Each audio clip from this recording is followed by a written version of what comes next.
Now I have a simple question for you. Are you a cow or a buffalo?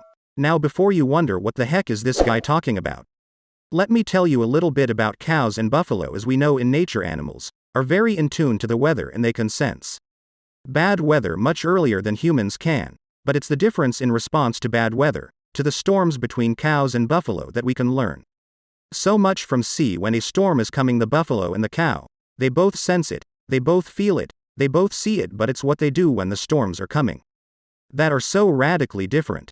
So when the storm is forming and heading their way, the cows, knowing they can sense it, they can feel it, and they can see it. Now, what the cow does is what many of us do during the storms of life. The cows turn heel and they run the opposite direction, hoping that they can outrun and avoid the storm. Sounds logical, right? I mean, they don't want to get rained on, but here's the thing. Cows are slow and eventually the storm catches up, and what do they do in the storm catches up? They keep running and they keep running.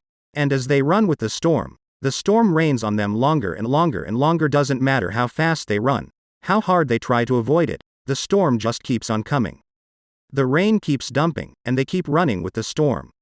The buffalo, on the other hand, does something radically different. The buffalo senses the storm. It feels it coming and it sees the storm coming for them, but what the buffalo does is not turning heel and try to outrun the storm. Now, it digs its heel into the ground and then pushes off and runs right towards the storm. It intuitively knows that by running towards the storm, they can get through the storm much faster. Storm doesn't last as long, and before they know it, the storm is over. So what do you do when the storms of life coming and barreling towards? You can sense them, you can feel them, and you can see them. See, most of us are like the cows. We see the storms forming, we see him coming, and we turn heel, and we try to outrun the storm. We try to outrun the storms of our life. We run from our failing relationships, our failing health, or failing has. Now I don't know what your storm is. The chances are you're running, but now's the time to be and act like the buffalo, to face your storms and head right for the damn things. Don't try to run from. Don't try to avoid them. Just face them and run towards them. Yes, you may stumble. Yes, you may fall down. Yes, we'll get back up. Running towards the storms, guaranteed, a shorter storm. And what comes after the storm?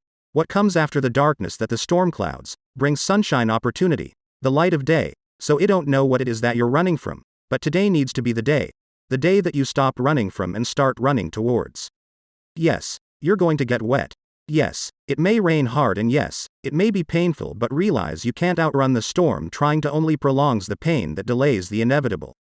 If prolongs the failure, but facing the storm, running towards the storm, it accelerates the opportunity, it accelerates your success, it accelerates the light. And remember, there's always sunshine at the end of the storm.